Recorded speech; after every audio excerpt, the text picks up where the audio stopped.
Hey, I want to show you one of my favorite video tools. It's a tool that I keep in my toolbox all the time. I use it many times a week for various things. It's really handy. It's called MPEG Streamclip. I want to show you this. I've got a link below where you can download it. It's free. It's awesome. It's cross-platform, so you can use it on your Mac or on Windows. It's really cool. MPEG Streamclip. Let me show you what you can do with this. There are times when we need to do very simple things like trim a video, and that's it. Nothing more, nothing less. Let me show you. I've got a video here. This is one of our services, and we record our services as we stream them. So I've got, this big old long video here. It goes all the way through here, an hour and 20 minutes, hour and 17 minutes. Okay.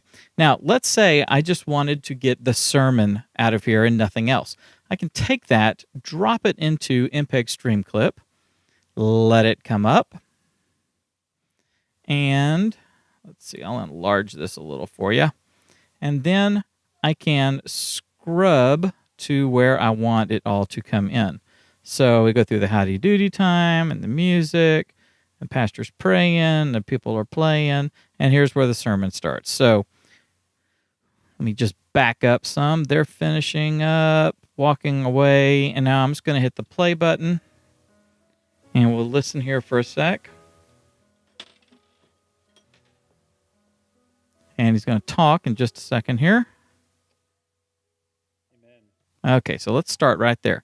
I can just hit the letter I to mark my end point, which is where I want the edit to come in, and then I can scroll all the way through here and get to where he's finished, and the invitation is going to start.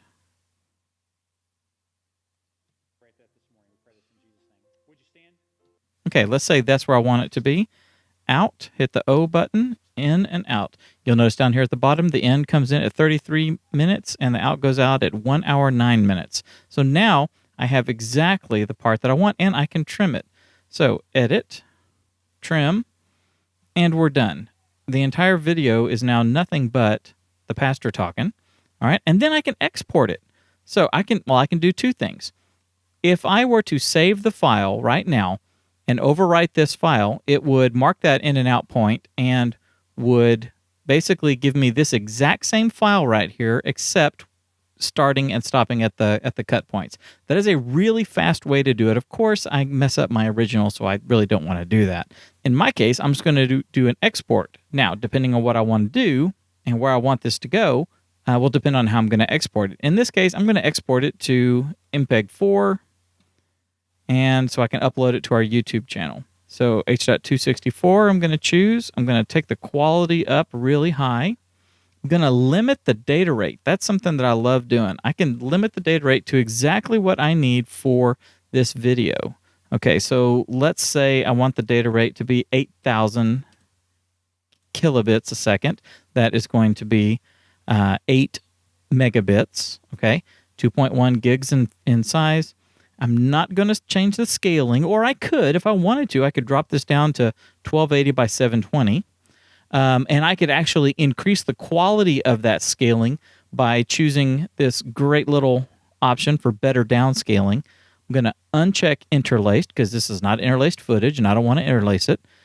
I can leave all of this alone. If I wanted to, I could crop, okay? But I don't need to do any of that stuff. And now I can hit Make MP4, go to the 24th because that's where this is. I'm going to make a new export folder. And we're going to call this Christmas Eve morning sermon. And it's going to be an MP4 file, and I'm going to hit save. And now it begins the encoding process. And you can see it's starting exactly where I need it. And it's going to go through here, and it is going to take however long it takes. Okay, now another thing that I like to use this for is when I have footage that is problematic, okay? Footage that may have been recorded on a phone that maybe has variable frame rate, which means they're trying to save space, so the software that's recording on the phone is like, nothing's going on here, so we're going to take it from, 30 frames a second down to 12 frames a second. And then as soon as movement starts, then it's going to be like, okay, move it back up to 30 frames a second. And you get some weird things when you try to start editing that. Okay. Now, later software like Final Cut Pro and the latest installment of Adobe Premiere can work with it. Earlier versions, which a lot of people are still using, can't. They can work with it, but you get lip sync issues and all that. So I just like to eliminate that problem across the board. I'm going to show you how I do it. I do a lot of Skype interviews. When I do a recording with the Skype interviews, depending on the quality of the internet connection on the other end, will depend on like the frame rate that gets recorded. So I will have all kinds of variable frame rate issues. I'm going to show you that and show you how I solve it. Okay, here is several files that I recorded last week. These are Skype interviews. Let me see here. I'll pull up this one. That's just a test. Let me guess. You guys agree it's just delicious. Okay, so let's just take a look at this file. These were recorded using Ecamm Skype Recorder, and I'm going to open it up with a program that I have called Media Info, and it is really cool because it lets me take a look at all the details about the file. So there's a summary. The bit rate is 1300 kilobits, 1.3 megabits. Let's see, get down to stream 2 where the video is, and there's our frame rate. You see that? The frame rate of this is 13.48 frames per second. Okay, so it's not 15 frames a second. It's not 24. It's not 29.97. It's not 30 frames per second. It is 13.48. Okay, that's a weird frame rate. Let's go find another one real quick. So we had 13.98. And this one is 11.92. Okay, so we got discrepancies across here. Let's go find out what this one is. You can see I'm getting inconsistent frame rates with these Skype recordings. Now, I know at your church you may or may not do Skype recordings, but the point still stands. This one is footage that is 13 frames per second. So I'm getting all kinds of different values here. And I got to edit all this stuff together, which means I need it to all look good, and I want the frame rate to be in sync and the voices to be in sync with the 12.66 frames per second. I mean, all kinds of weird stuff here. So what I'm going to do is I want to get all of these to be 30 frames per second, and then I can edit them easily without any issue. So I just go in, create a separate folder, and I'm going to call this 30 FPS. And that is where I'm going to put the footage after it's changed. All of these are all the originals, raw footage, right? And I'm going to convert them all to being 30 frames per second so that editing is a piece of cake. MPEG Streamclip lets you batch, which is really cool. So I'm just going to go to list. I'm going to choose batch list. And there is our batch list. And now I'm not going to do a whole ton of these things. I'll just grab a few of them here to show you. And I just drag and drop them in. Now, choose a task.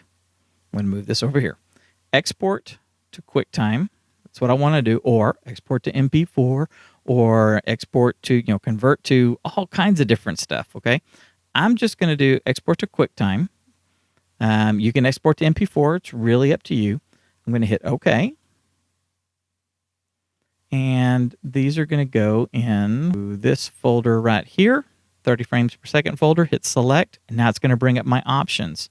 So I'm going to choose the codec that I want to use. I want to do ProRes because that's what I edit in.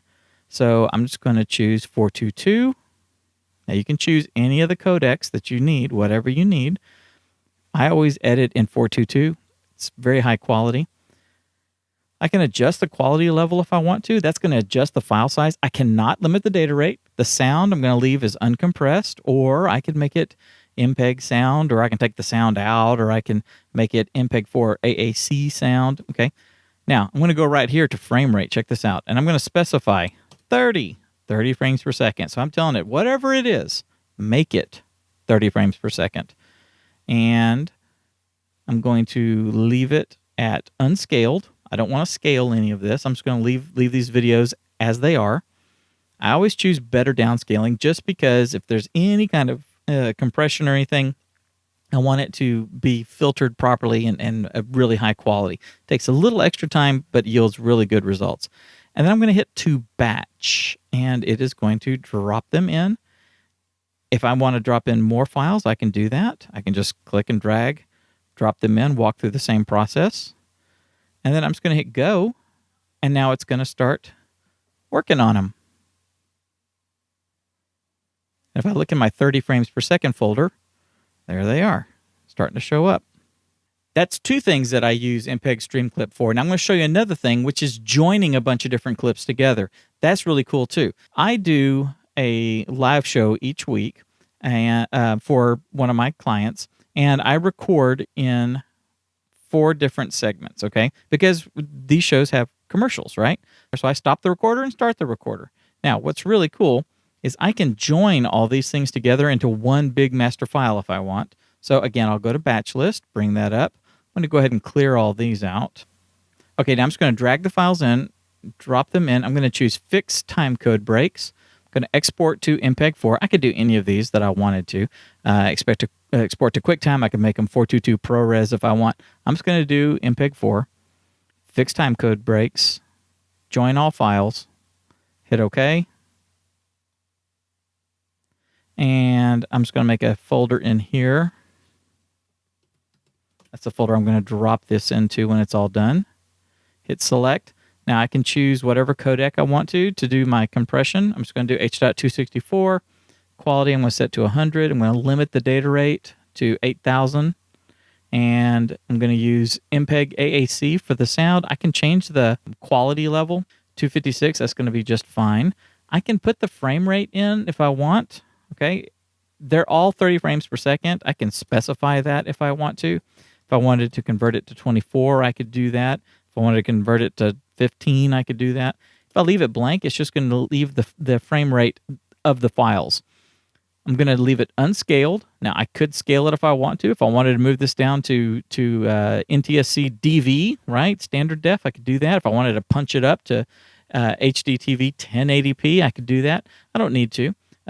It's not interlaced, so I don't need to de-interlace it. I don't want to interlace it for the upscaling or the converting or anything. So basically, all of this I can leave alone, and I'll just hit to batch, and then I hit go, and it's going to start working. It's going to bring each one of these in, stitch them all together. Okay, now I'm going to show you one more way that I use it, and that is to take a really high quality master file, like one that has very little compression, and actually get it compressed down so that I can upload it to Facebook or to YouTube or wherever I want to upload it to. So let's start off with a show that I do. Let's see, I'm just going to drop this in. You can see this is an MOV file. It's this very large file. It's a 4.5 gigabyte file, and it's like really high quality and everything. Now I want to go ahead and get this compressed down so that I can upload it to Facebook. So I can just go File and Export to MPEG, choose H.264, get my quality all the way up. I can limit the data rate. So let's say to what? 5,000 kilobits per second, 5 megabits. That's going to give us about a 1 gig file. So it's going to go from being a 4 gig file to being a 1 gig file.